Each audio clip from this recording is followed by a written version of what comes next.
So the lineups are out for the Wallabies and for Ireland for Game 2. Game 1 was 18 points to 9. And kind of unlike the New Zealand versus France series, where we're pretty much just asking the question, how much are the All Blacks going to win by? This series still seems to be on kind of a knife edge with either side very capable of taking it out. So the second test is in Melbourne, following that first one in Brisbane. It was a really tight affair in that game, and 18 points to 9, so the Wallabies got it over the line in the end, but it wasn't really a done deal for most of that game. For the Wallabies, it's a case of if it isn't broke, don't fix it. They're not going to change a winning lineup because they've named an exactly the same team as for Brisbane. For the Irish, it's a case of bringing back some big guns to try and keep this series alive, because a lot of those Leinster guys seem to be being partially rested last week because of a long campaign. So yeah, there's a few changes there. So like I said, Wallabies unchanged. Paenga-Amosa still gets the shot at hooker. His throwing hopefully will improve. It wasn't terrible in the last game for a guy on his debut, but there's definitely room for him to improve that. Timu, again, a guy in his second test. Hopefully he can get a bit more of the ball, because we didn't see quite what he's capable of doing in that first game. And we still get the Pooper, the combination of David Pocock and Michael Hooper. They were, you know, a large part of the reason why Australia were able to get that win, so we'll see what Ireland try to do to kind of nullify that. And plus the threat of Folau is another one to try and nullify, but he's a lot harder to kind of plan for just because of how effective he is at what he does under the high ball. For Ireland, like I said, it's not more depth building or resting of big players, because, yeah, I mean, you look at this lineup, Sexton is back at 10.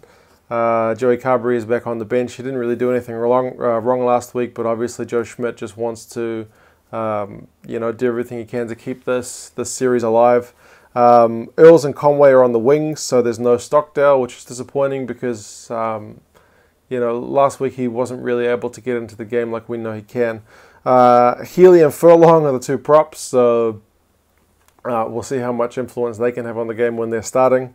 Levy is at 7, and he's got the kind of job of dealing with Hooper and Pocock, so we'll see how he manages that.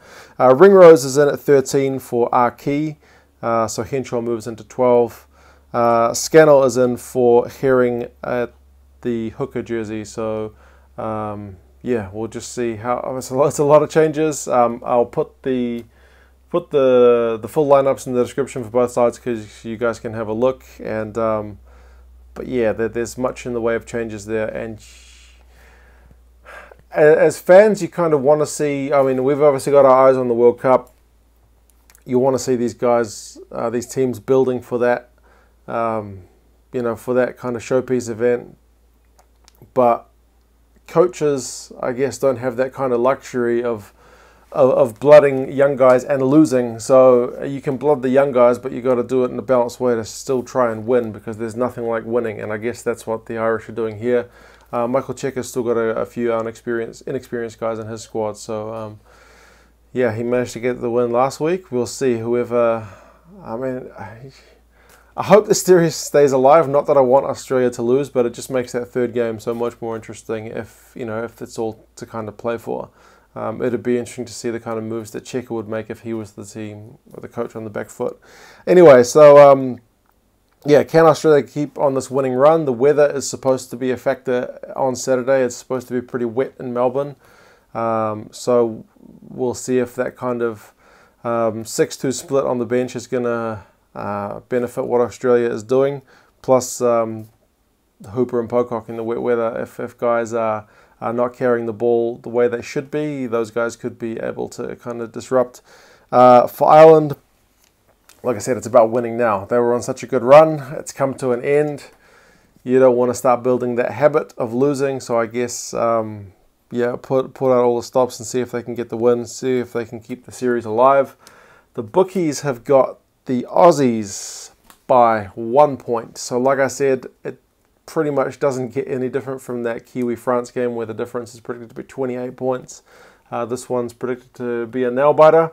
If it's wet, it may not be kind of the most slick and exciting try-scoring fest, but neither was Game 1, and Game 1 had so many lead changes and kind of momentum shifts that it was still really gripping stuff. So hopefully the second game was also a good one. Let me know your guys' thoughts on the game. Who are you backing? Are you happy with Cheika sticking with his starting 23, or would you like him to see him shift it? For Ireland, how much difference do you think these big guns are going to make? Because, I mean, Sexton came on 50-odd minutes in the last game and really wasn't able to have a massive impact on the game. So do you think starting is going to be a big difference? Anyway, yeah, I'll talk to you guys after the game, and yeah, I'll see you then. See you later.